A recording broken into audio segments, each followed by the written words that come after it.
Hello, everyone. How are you? Are you up for some drama?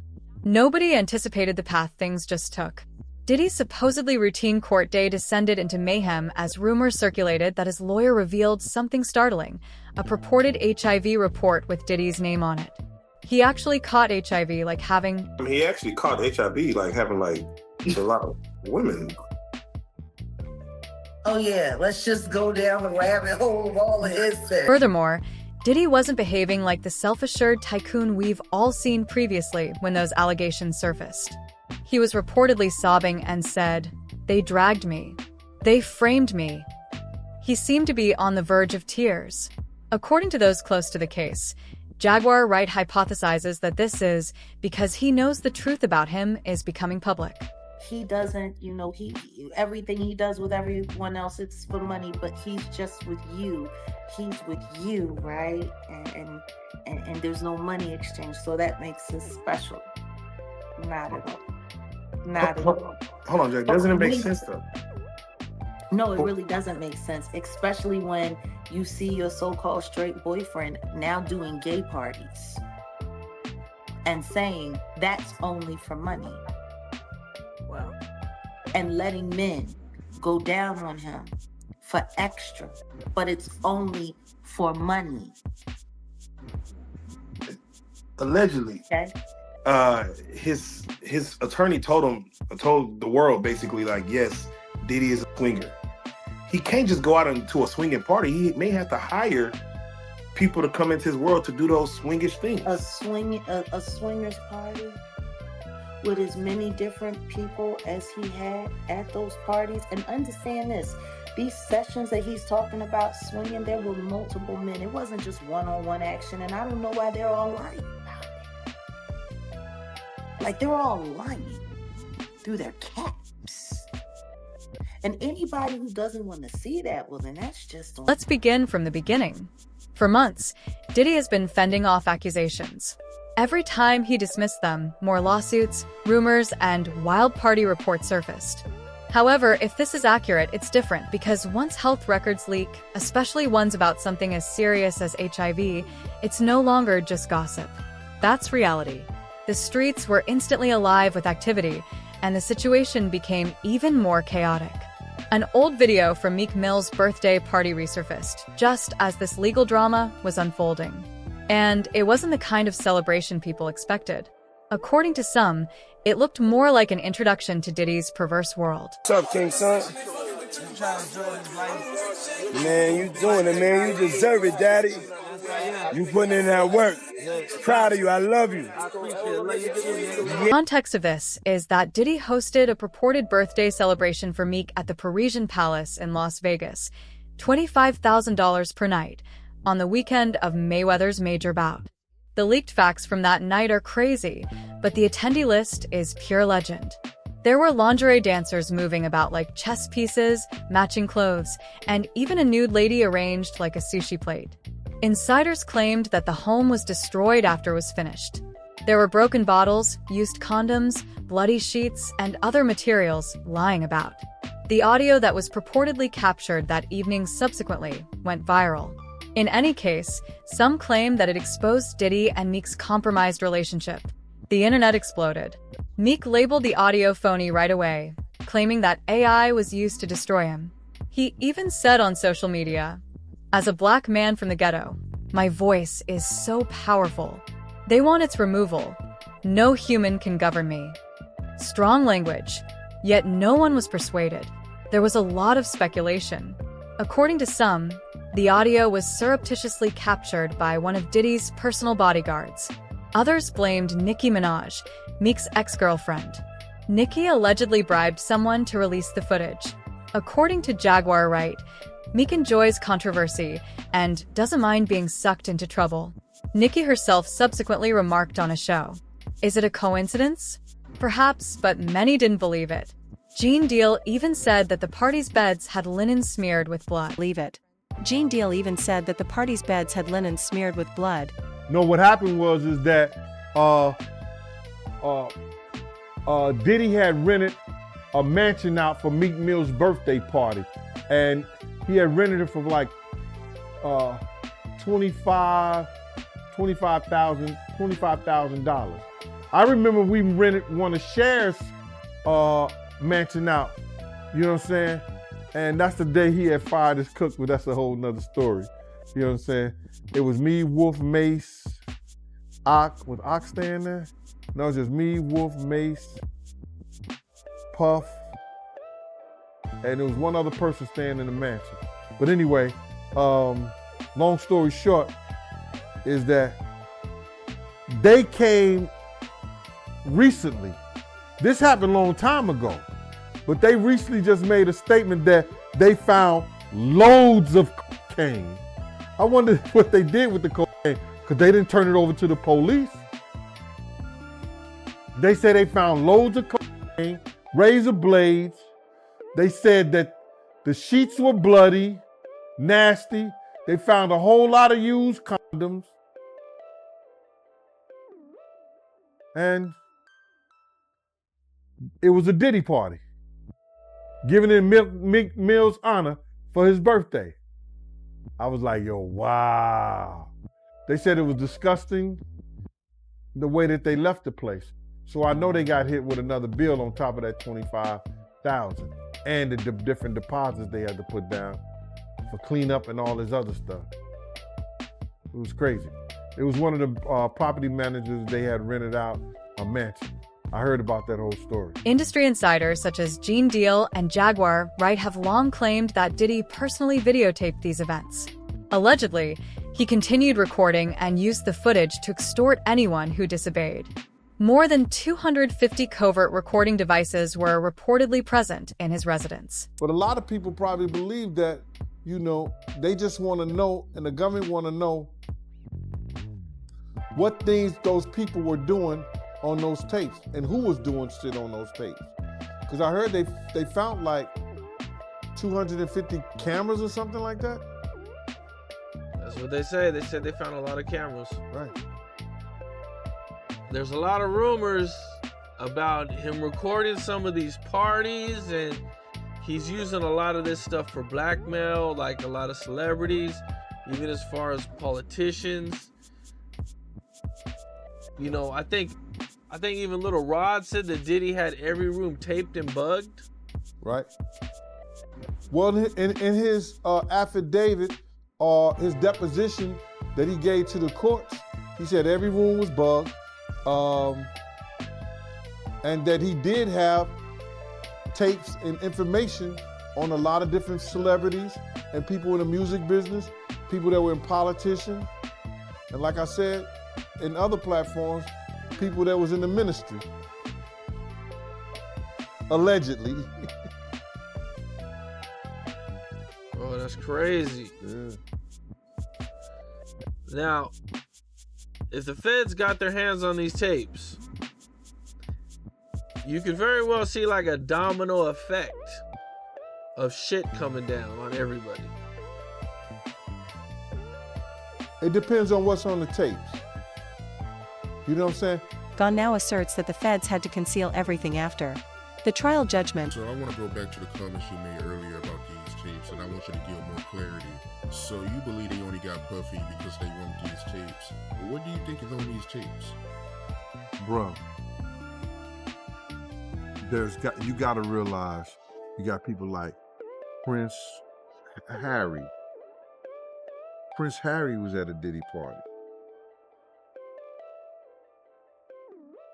You got some of the same Universal executives. Diddy made it cool for,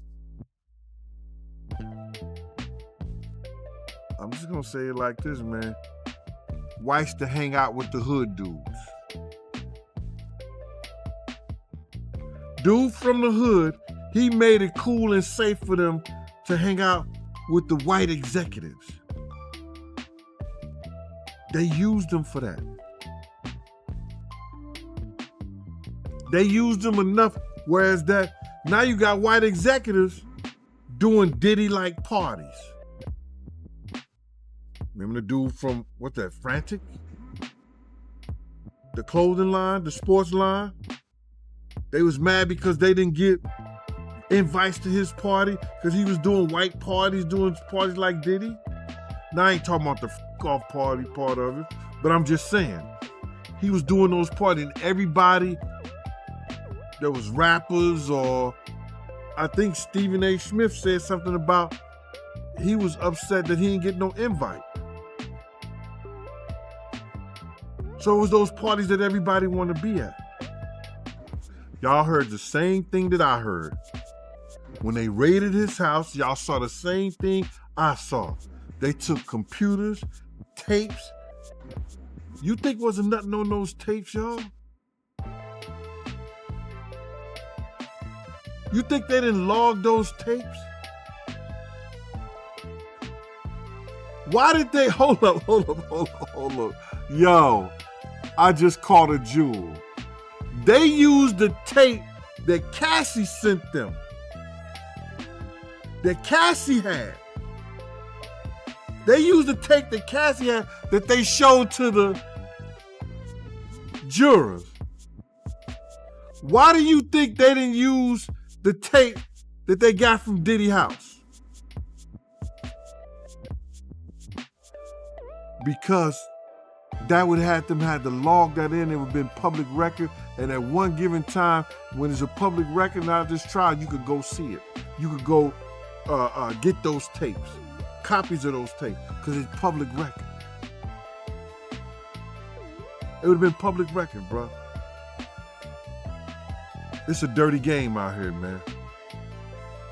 It's a real dirty game. They are protecting somebody. Why did Damian Wim, the first prosecutor, he trying to put it off on Trump? Oh, Mr. Trump is coming in office, so I'm gonna leave before he get here. Right after he did the Diddy, right after he did the Diddy raid, right after they got the tapes and everything, he retired. Great job. Probably got $1 million house and all that shit somewhere.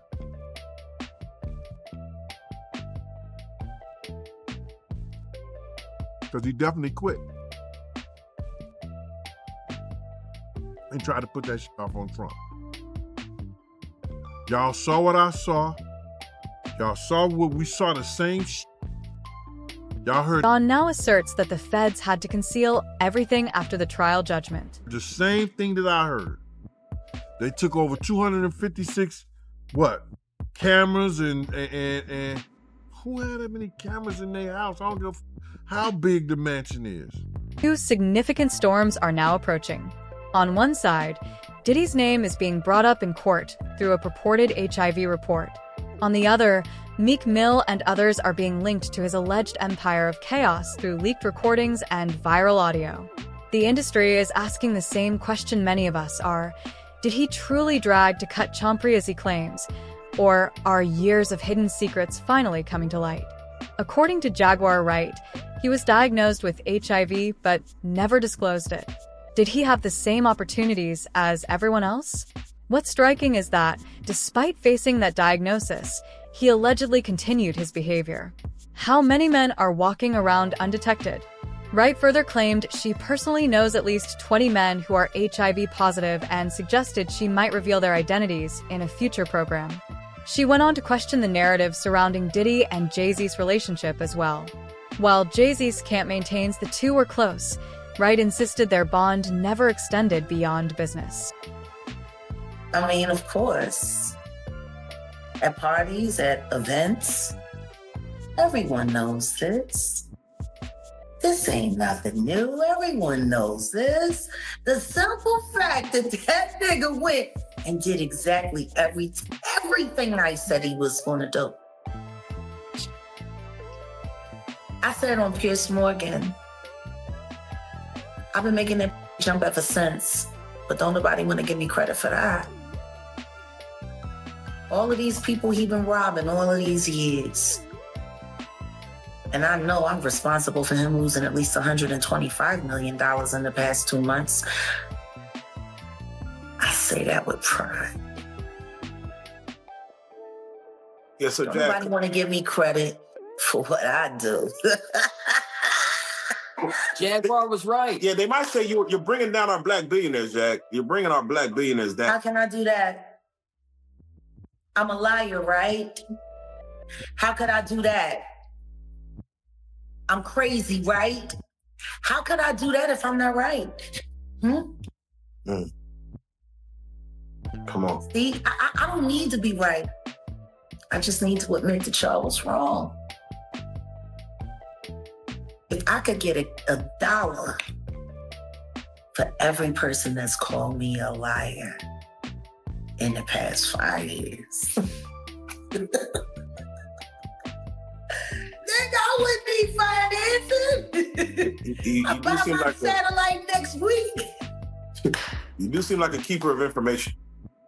Nobody's thinking about the fact that a compromised national network like the National Broadcasting Company allowed a bullying job happen to a 37-year-old traumatized autistic woman with no comfort there, with no one there to shield her, to give her peace. Anyone who knows autistic people, they crumble in social settings and they'll do anything and say anything just to get you to stop pressuring.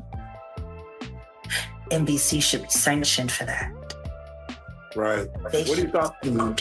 and they should pay her. Yeah, what do you thought with NBC putting her out? Like, just even interviewing her behind. I think they're just as grubby for what they done to R. Kelly and then give Jay-Z a fluffball interview. Where's Gail? Where's Gail? Why Gail ain't got no interview for the Carters? They're such good friends. Hey. Where's Gail? What, she trying to keep the bread away from Oprah before she passed out on the Ozempic again? I don't know. Where is it? The musician went a step further, criticizing Diddy's overall influence on the music business. She claimed he had been a negative force for 30 years, his authority strengthened by protection from powerful figures like Lucian Grange and Clive Davis. According to her, this repressive regime has harmed both society and culture for far too long. It's time to stop supporting individuals like Diddy, Wright said, calling on the industry to change. Jaguar Wright also told us that Jaguar Wright told us that Diddy learned everything from Clive Davis. Jaguar Wright has explained how much of a monster Clive Davis is, and she constantly says that Diddy learned everything from him. Jaguar Wright claimed that Clive Davis had something to do with Whitney Houston's unaliving because she was getting ready to leave Clive Davis's record label because she realized she was missing a whole bunch of money. And a lot of people thought it was terrible when Clive Davis continued to party even though Whitney Houston had just died in the same hotel. And then to add that with even more mystery, it was super weird when Whitney Houston gave this note to Brandy the night before she passed away. And honestly, I want to know what that note says more than anything honestly in the world. And then after Whitney Houston passed away, Bobby Brown's sister started saying that Whitney's death was no accident and saying that Bobby Christina was not safe. Whitney Houston's body told anybody upon looking at it that it was foul play. Okay, don't get it twisted. No, Whitney Houston, I counted at least 10 gashes in her chest alone. She had marks up and down her legs. Her fingernails were chipped. Her face was busted out. It was blown up. Yes, as if somebody was punching her in the face. Whitney Houston fought for her life. Jaguar Wright claimed that this happened to Whitney Houston because she was trying to leave Clive Davis, and then she said the same thing happened to Bobby Christina because Bobby Christina inherited Whitney Houston's estate. And Jaguar Wright claimed that Bobby Christina's boyfriend had a meeting with Clive Davis, and this is how Clive Davis basically set it up to make the same thing happen to Bobby Christina. Furthermore, it is said that Diddy's parents, one of whom was allegedly a government informant, had a significant influence on him as well. Did y'all see when they interviewed Dapper Dan about Diddy? I haven't seen that one. Please. They ran into Dapper Dan in Harlem and they asked him what he thought about what was going on with Diddy and if he knew Diddy. And I love Dapper Dan for this. He said, I grew up with his parents. He said, and what's going on with him has been going on long before him. Now, his father was a government snitch and a bad actor in the criminal world altogether. But there's whispers in the streets of Harlem that Diddy's mother isn't alive. Not his biological mother, but that woman is his aunt. Whoa. There are whispers. Wait a minute. There are whispers. He made headlines back in February when a late-night hospital stay sparked rumors that it may have been connected to HIV. According to sources, he was transferred from federal jail to receive medical care for a persistent problem. Reports state that, in order